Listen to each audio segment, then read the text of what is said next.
The Acolyte episode 6 is out. This is another one where nothing happens. The show does a whole bunch of like teasing and blue balling and oh, we're setting something up, and then nothing really ever goes forward. This show is kind of like the equivalent of when you write an essay in school and your teacher requires like 10 pages minimum, but you've only got like 7. So what you end up doing is like slightly increasing the font size, make the margins a little bit bigger, increase the spacing just a little bit so hopefully they don't see it. Like it just feels like they didn't have enough to actually do 8 episodes, even though they're only half an hour each, roughly, a little bit less once you cut out recaps and credits and all that. Even this one is listed at 38 minutes or 36 minutes. The credits are 6 minutes and the recap is a minute, and the little intro music is part of it. So you're looking at probably half an hour. And this one just nothing happens. But they still manage to have really terrible dialogue. They kind of don't do anything with the characters, or they just make them stupid again. So let's just get into it. We knew from last episode that Chimere, aka Darth Smiley, whatever you want to call him, I've been calling him Ezra Miller, was going to take Osha back to his place pretty much as leverage to try to get May to come back, is what it seemed like. And I'll be honest, after this episode, that's not even clear to me.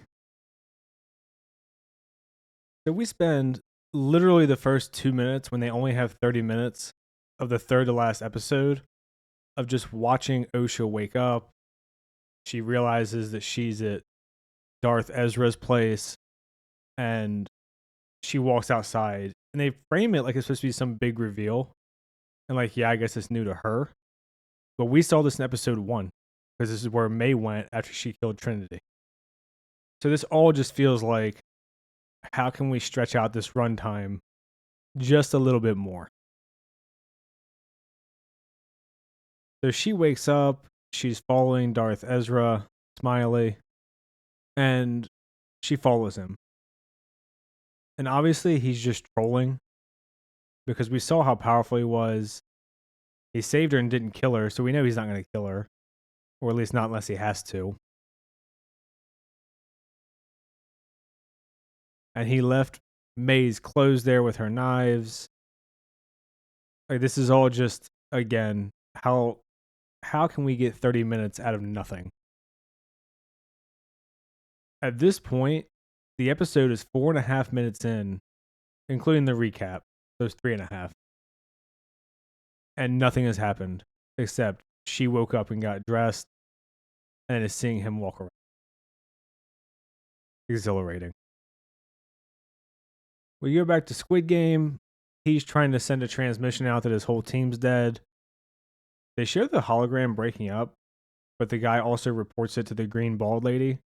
So I guess enough of it gets through. And kind of, again, nothing really much to get from this. This is just kind of going through the steps here. We see May dressed as Osha being followed around by the little badger bloodhound alien thing. Again, all just dragging. Really nothing to say. I mean, beyond the idea that obviously Squid Game doesn't recognize it's not Osha right away through the Force or just in general, I think is really weird. It kind of makes him seem like an idiot. It makes the Jedi seem stupid. I did want to point out this really dumb line in here where Soul says, "We were ambushed. Someone knew we were coming." Does it count as an ambush if it's just one person who bitches like 15 Jedi Knights? And I'm not sure how many Jedi Masters. At least Kalnaka and Squid Game, I guess. I'm not sure if the other ones were Masters or not. I don't know, I just thought that was a weird line to say we got ambushed when it's just one guy. I mean, I guess technically he showed up with overwhelming force, but just a weird way to word it. And I do feel bad for Squid Game. He's actually like trying.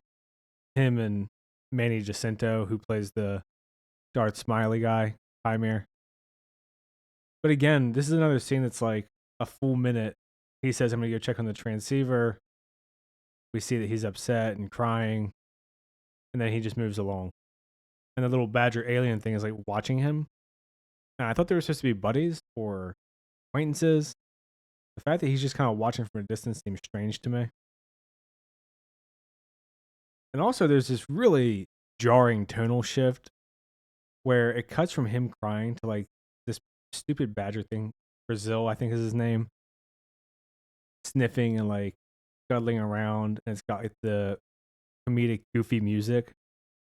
And it's just a really hard contrast when you're supposed to be having this like emotional moment with Soul because his whole team's dead.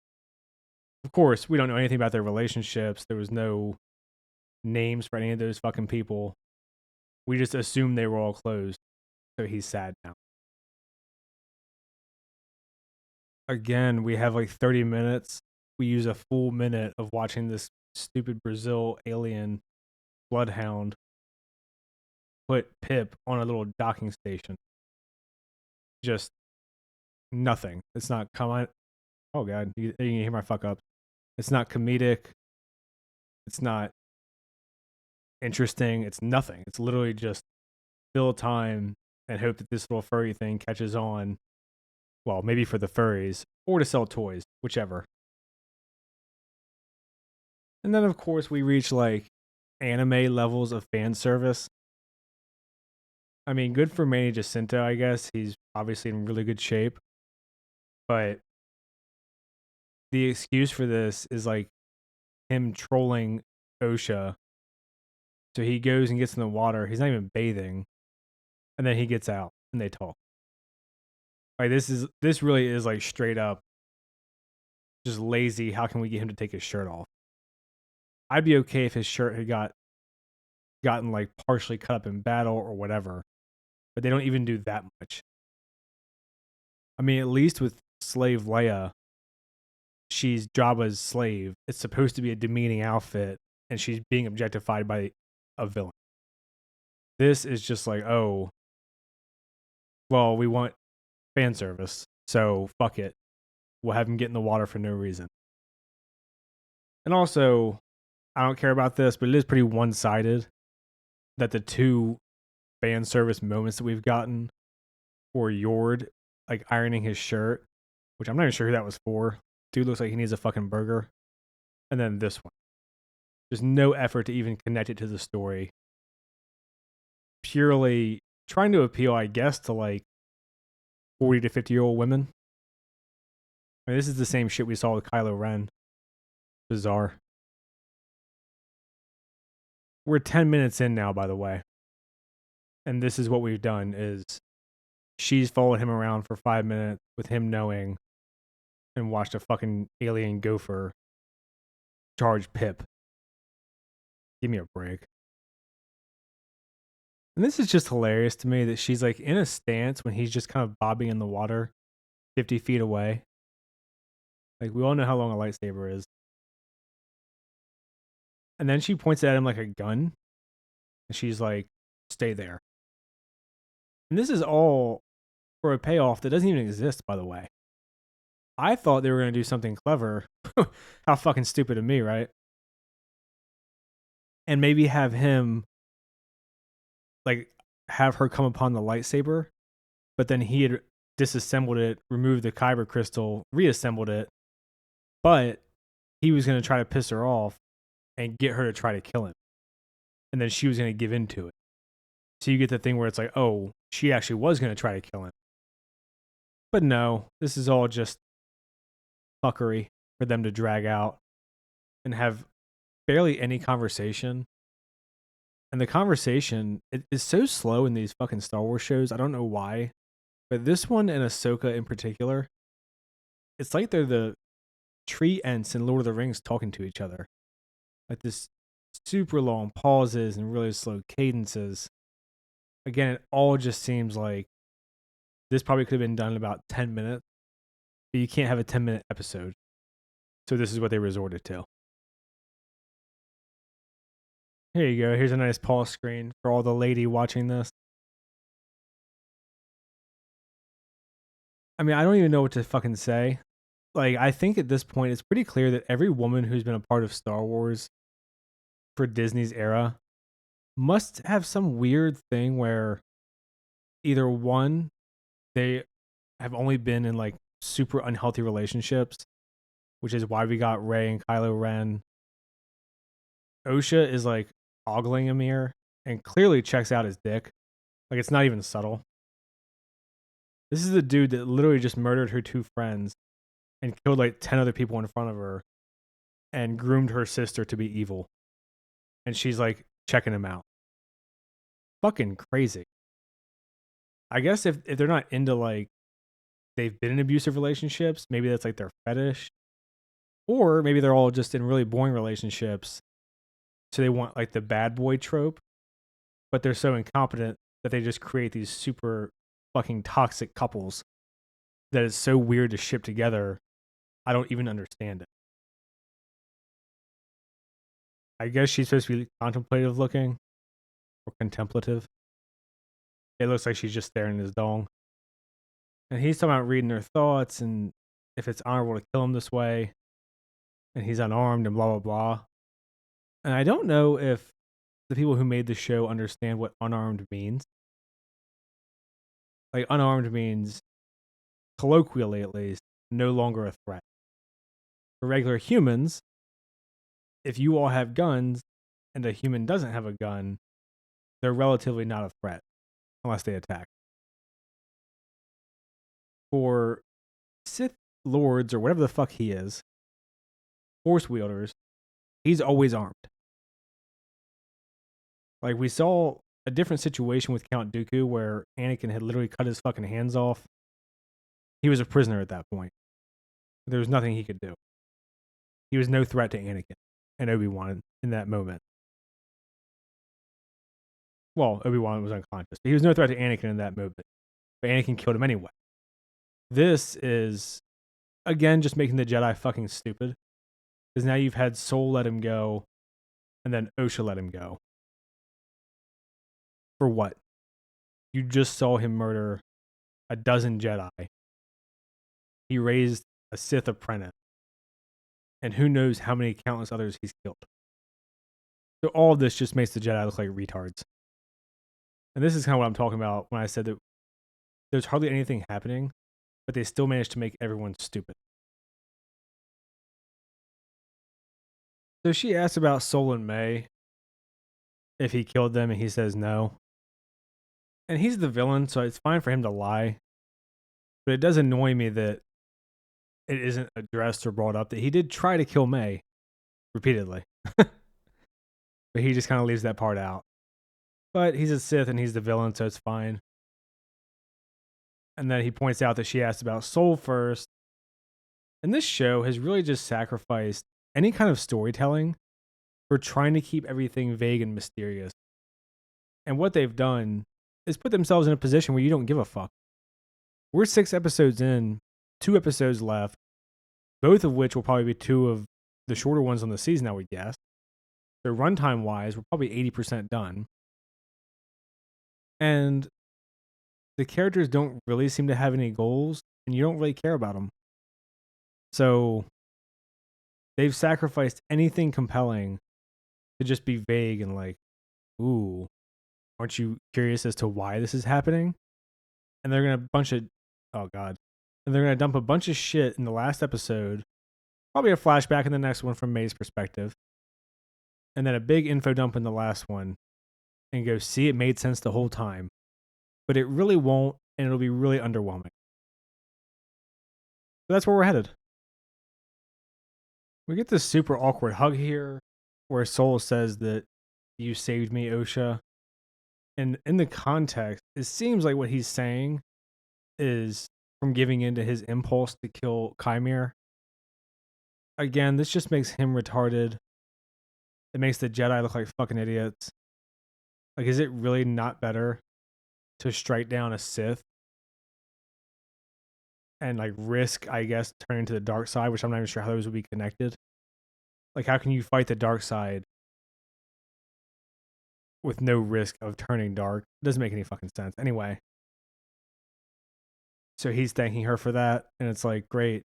Now he's out there still, probably killing people, maybe taking on more apprentices, teaching them the dark side. Really saved us.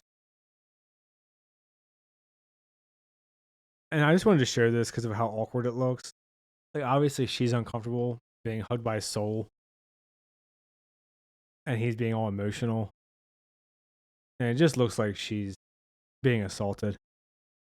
But then he goes on to talk about how Chimere corrupted her sister. Obviously, this is the sister May. And this would be one of those things that is way more interesting if they had Soul kind of give a look to her so that we could think, oh, it seems like he already knows. But then he's trying to have these conversations with her, knowing that it's her. But to me, it seems pretty clear that he doesn't know it's her until like 2/3 of the way through the episode. Again, reinforcing how stupid he is. And I guess how inconsistent the Force is. And he apologizes and talks about how it's time to make things right and go to the High Council and blah, blah, blah. And I'll just say right now, no matter what happens, the fact that the High Council wasn't fully aware of what happened with the Coven of Witches, there's no payoff that's going to make it make sense. We'll probably find out next week, but I don't see a way that they can make it, that they can reconcile all these threads into any coherent logic without the characters all just continuing their retardation. And of course, they get a clear signal, and then the ship just shuts down. And I don't know if I missed something or forgot something, but this just seems like multiple coincidences to me. Like suddenly they can't transmit anything, and then as soon as they can, the ship just turns off.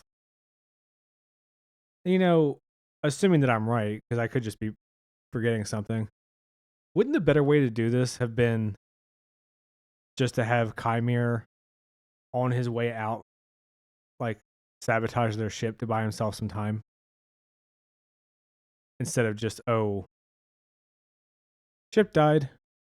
It's like an old, unreliable vehicle that you have on Earth. Like you're driving a 15-year-old car. Sometimes it just doesn't start. And then on top of that, May fixes it in like 5 minutes. So all of this just seems like pad the runtime horse shit to me. We get a little thing here with lesbian headlamp's wife, where she's talking to a guy, and there's a senator who wants to do external reviews of the Jedi or external investigations. And I guess what they're trying to show is the Jedi becoming more politically involved. But I don't really see how the Jedi could ever act without some kind of external review. So it just seems kind of routine to me, but whatever. So she gives the report that everyone died. And like the Jedi logic in this show, you know, Jedi Master gets killed, send a couple Padawans, a team of like 15 Jedi gets wiped out, send a rescue team of 3 people. That's what they go to do. We find out through this conversation that Chimere was a Jedi a really long time ago, so he's much older than he looks. And it's just left there. So, whatever, I guess. Although, if it is going to be that he's super old, my guess is either one, he's going to be like Darth Plagueis' fucking master or some crazy shit, or they're just going to say that he used the dark side of the Force to keep himself young, which I really hope that's not the case, because at least in the old lore, a big part of the dark side was that it was hard on your body and it actually aged you quickly. And obviously healing and stuff is more of a light side ability. So obviously none of that matters for this, but I just wanted to bring it up. And then because they think the audience is completely idiotic, Osha explains that he's keeping her here for leverage and to draw out Soul and May. And then she's like, oh, but he's really strong in the Force. And he's like, oh, that's actually your strength. And I don't even know what that fucking means. Like, we saw Soul go toe to toe with him. They were pretty evenly matched. And I don't really understand it. So I'm not sure if I just missed something again or it just makes no sense. Because it seems to me to just make no sense. Like, why people think she's so strong in the Force, or May, who is trained, and then whenever there's been Force abilities used, she just gets bitched. So, yeah, I don't really know where this is going because I think it's just irrational. And this is a nitpick, but I don't care. He says, if I were you, I would start swimming if you want to get to the ship before sundown, or you can wait for the tide to go out, as in he's going to, and then he offers her dinner. And if you look right behind her head, like, you can see the ship in the background is maybe 100 yards. Obviously, with the ocean, sometimes it can be a little bit tricky to judge. But behind her head, the rocks curl closer to her. And it looks like it's like you could almost just walk across the gap right behind her, like where her hairline is. And you could just walk from this little coastline right to the other one. Just one of those annoying things, like, you took the effort to put this shit in the background. Why not just make it further away? I mean, plus she's a Jedi, so if she used the Force, presumably she could swim faster than a regular person could too, if she needs to swim at all. Here, they moved her head. Damn it. They moved the camera so you can see behind her head now. Like, look how close that is. The waves are like barely breaking between the coastline and the tip of those rocks. Where once she's on those rocks, she can literally just walk over there. Just weird. It just seems to me like a total lack of care for attention to detail. We get a completely purposeless couple minutes here where Brazil sneaks up on her, attacks her, and kicks her legs, and then Pip shoots some oil in her face. Instead of Brazil just telling Soul, like, hey, this isn't OSHA, which apparently bloodhound gophers are more useful than the fucking Force now. Whatever. And in a minute here, she just takes Pip and reprograms him. It's really funny how it happens. So she reprograms him. The way that I reprogram I reboot my Fire Stick, where you hold like the play button and the middle button for a few seconds and it just reboots. That's what she does to Pip, and he's just back to factory settings. Crazy, it's that simple. They had this conversation that I don't actually find particularly interesting. She's asking about what he meant, and he says, you still have strength in the Force, and she says it fades if you don't use it. Which to me, that logic makes more sense. Like, considering you have to train to learn it, it makes more sense to me that if you don't use it, you kind of lose connection with it, or like the way that your muscles would atrophy. But he says that the dark side essentially can just allow you access to it through emotion. And this is another kind of nitpick. I don't really care.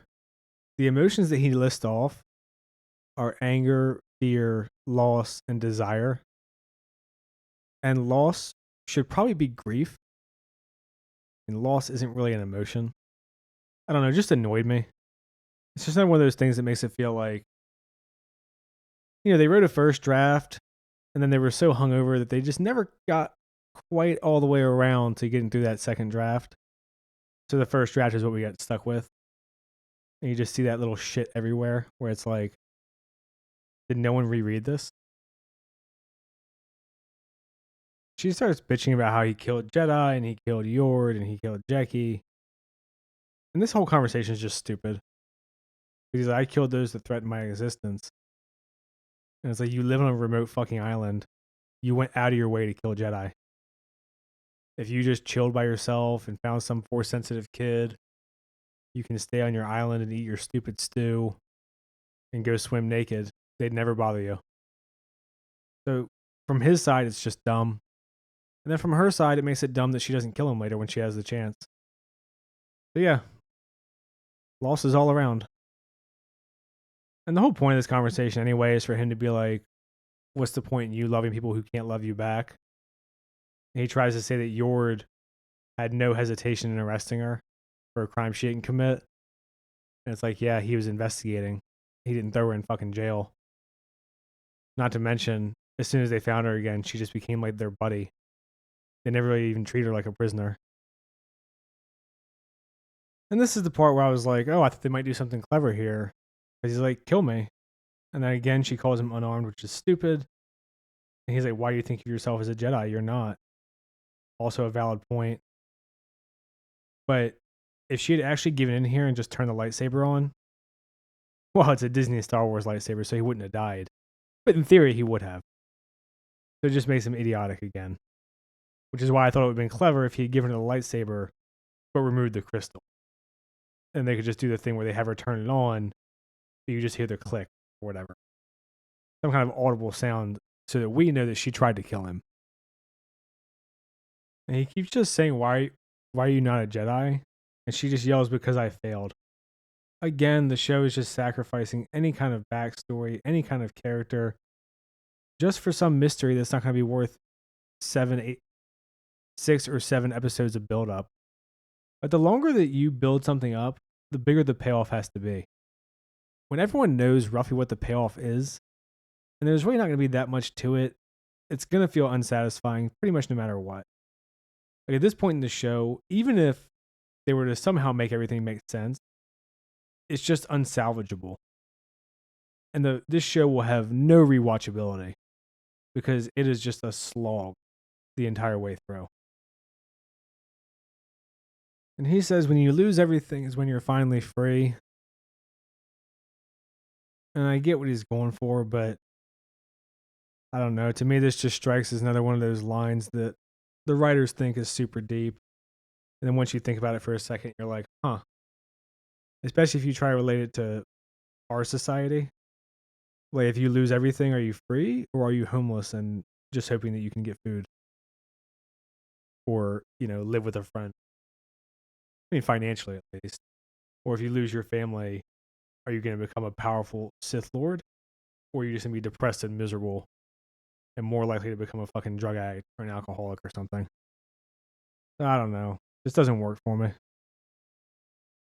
And at this point, it seems like they're setting up Green Baldy's story to be like she's the Sith Lord or the one that kicked out Chimera or something. Because she's saying that she needs to go personally to see this. And, with how high up her position is, obviously you wouldn't think that. But it seems to me that that's kind of where they're going for. Or she's going to be the one to do the whole cover up. But either way, it seems pretty obvious that they're going to make her the bad guy at this point in the story. Of course, who knows? Maybe she's just a weirdo. And Soul is feeling guilt that he didn't sense Chimera's intentions in the second episode, which I'm glad they included that in the story. Also, I'm not sure how much sense it makes. Unless Chimera is just that powerful that he can hide what he's truly thinking. Of course, in the last episode, he said, I'm not taking my helmet off because then you can read my thoughts. So who the fuck knows? And then May says a bunch of vague platitudes. And she says this line here, have you told me everything that happened on Rentalk or Brentalk?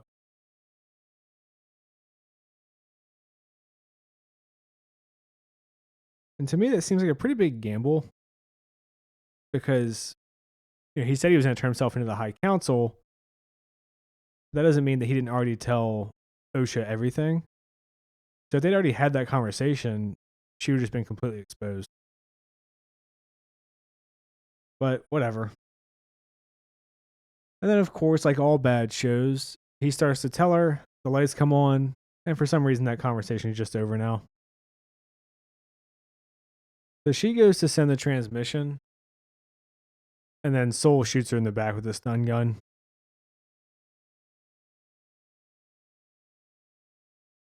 I think this is super lame. It would have been nice. I mean, if they're going to have him not know that it was her from the beginning, which it seems that he didn't, but there'd be at some point where he figures it out and then just says, oh, May. And then she doesn't have time to react. And then he just locks her up with the Force like we've already seen him do. And then throws her in the prisoner's bed where she's cuffed down. Instead of like this weird sneaking up on her and shooting her from behind in the back with a stun gun. Or a stun blaster. Just another one of those little character things. I feel like the way that I said it would have been way more of a badass moment to show how powerful he actually is. Because May kind of sucks in the Force, apparently against everyone except for Osha, who seemingly can't use it at all at this point. It would have been nice to just reinforce that a little bit. And then he does a random jump. I guess he follows the Cole protocol more than the Halo showrunners. And of course, the second he jumps out, green bald lady jumps in. Because, they can reach the outer rim in like 15 minutes. Yeah, distance and time in this show have just been thrown out the window completely. So we go. Pymir is fixing his helmet. Osha's like, "Is that how you corrupted my sister?" And he's like, "I thought your sister wanted the same thing as I do, which was the power of 2. And I swear to God, if they're going to try to incorporate this power of 1, power of 2, power of many cringe fest into the rule of 2 for the Sith, and either just ignore Darth Bane completely or make this guy fucking Darth Bane or his master or something, I'm going to lose my mind.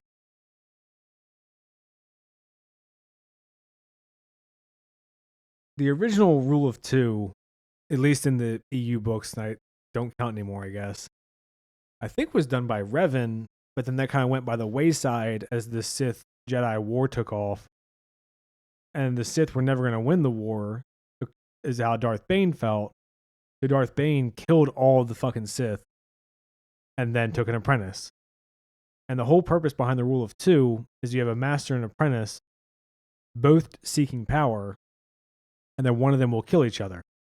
So if the master kills the apprentice, he'll take on another one. Or if the apprentice kills the master, she'll take on an apprentice, or he'll take on an apprentice. And that's how the Sith will continually grow stronger. Because essentially, because of the Sith mentality, there's way too much infighting for them to ever win an outright war against the Jedi. So they need to be super limited in numbers, i.e. 2. So they're constantly getting stronger, and they use things like cunning and deception, not just brute force. And then even by the end of his trilogy, he starts to question it, and he's like, well, what if she's a coward and just lets me die of old age? Should I take on another apprentice just in case? But either way, it remains, you want to have a very limited number of Sith so that a whole bunch of weak Sith can't just overpower the strongest and kind of make the Sith watered down. So for them to do this weird shit with the witches, they're trying to incorporate that. It's going to be so fucking lame. On top of the obvious rewriting of the previous lore. And we get a little bit more of Darth Ezra's skin exposed. Osha asks, how'd you get those scars? Even though she saw him butt-ass naked earlier. And he says, you wanna know how I got these scars? Someone betrayed me and threw me out. The assumption is the Jedi a long time ago, but he doesn't answer. She doesn't press him for it and then just carries on. And then he confirms that this is a Cortosis helmet. But obviously, he follows that right up with, it's the sensory deprivation helmet. And again, I don't know if the writers are using words that they don't understand what they mean. But they use that to say that it helps him block out thoughts and you can become one with yourself and whatever. And she specifically says, so it blocks out all of your senses. And he says, it's just you and the Force and whatever you bring with you. Meanwhile, he's running around in this fucking thing, mass murdering Jedi Knights. It's just lazy. To allow this kind of blatant stupidity into the script, and it makes it all the way to the screen, it's just unreal. And then they show it from her perspective when she puts it on to end the episode, and you can't see out of it at all. Like, it looks like someone just threw a black plastic bag over your head. And that's what he was fighting in. And we get a really funny cut here that almost seems comedic. I don't know why they edited it this way. Let me see if I can include it without getting hit by copyright.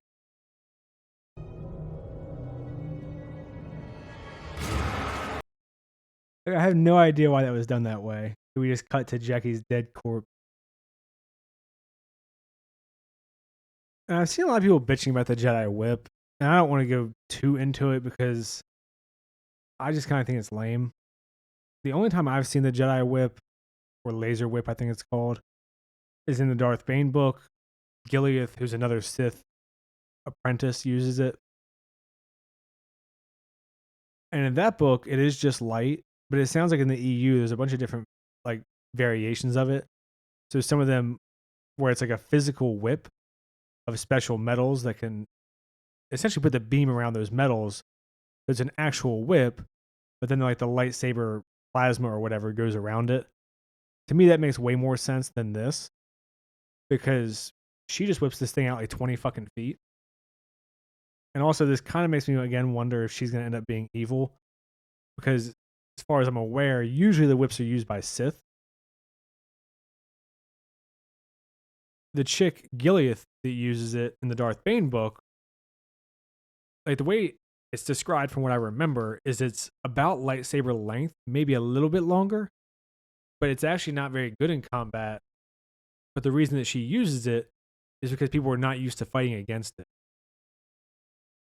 So then there's a couple of fights where like she attacks someone and they're not used to the length of it, and it catches them on like the eye, so they go blind in that one eye. So the whole motivation behind using the whip is kind of deception and manipulation, not necessarily technique. So I think it's kind of weird that a Jedi would use it. And also to use it in this fashion is just lame. I mentioned this kind of thing in, I think it was episode 4, where a lightsaber gets kicked out to kill Jesus. Where Soul pulls out a lightsaber to kill one of the bugs. And it feels like Disney's like, we have to have a lightsaber in every episode. Use it. So they just have a random bug come in so they can pull it out. That's how it feels to me. So they're finishing up their investigation. We see all the corpses. And the ugly ass Jedi says, "You don't think Master Soul did it, did you?" And then like 10 seconds later goes, "But then why would he send a distress signal?" So just nonsense. Like they realize their own stupidity within a few seconds. Why even have it in there? So two things here. When the ugly Jedi says, "Who would have the power to do this?" Green Baldy says something to tip the scales, which is like, again, just vague nonsense because they don't ever want to give a fucking answer to anything. But then there's also a hilarious fucking ADR here where they clearly realized how fucked up this whole thing was with the bodies. So they had her come in and record a line later because you can't even see her face or anything. I'll try to show this real quick so you can hear it. It's time to get back to the ship. We should prepare these bodies for burial. So I don't know if you could quite hear that, but she says we should prepare these bodies for burial. So it seems like they had the whole thing filmed, or they were like on Twitter the last couple of weeks talking about how like, wow, Soul just left the bodies there. Well, first of all, thank God the bugs didn't eat them. But they were like, oh shit, we can't have the Jedi just leave the corpses there. So they were like, hey, come back in and record a line for us. And again, we get another scene where Soul says, we're going to talk and you're going to listen and blah, blah, blah. And then it cuts away. Save it for next week. Got to build the anticipation for the anticlimax that we're going to get. So Osha just put Darth Smiley's helmet on, and this is the vision outside of it. How the fuck did he fight in that? And the sensory deprivation Cortosis helmet, and this is what you can see? Fuck all. And this is it. We hear her breathing. We hear the outside where it's like the filtered breathing, and then the inside where it's her breathing. So yeah, absolutely nothing happens this episode. And they somehow managed to make everyone a fucking imbecile. I don't even know what to say. Like, everyone in this show is retarded. After 6 episodes of build-up, any twist or payoffs would have to be crazy good to be worth it. And they're simply not gonna. They're gonna be the shit that everyone expects, with maybe some shit out of left field, like including Darth Plagueis. And beyond that, they're just gonna try to make the Jedi at least not completely good. I don't know if they go so far as to make them evil, but I think they're gonna introduce some kind of corruption or whatever into the Jedi in a really inept and just blunt way that actually shits all over the Jedi. And I said I didn't have much to say about it, but video ended up being longer than the episode again, so whatever. If you wasted your life and time watching this, let me know what you thought. If you're one of the weirdos who actually likes this show and then watches videos about people shitting on it, I'd be interested to hear why. So, comment on my... Oh, God. Fucking up my outro. Just comment below. I try to respond to all the comments that aren't just insults. Like and subscribe and all that shit. Thanks. See ya.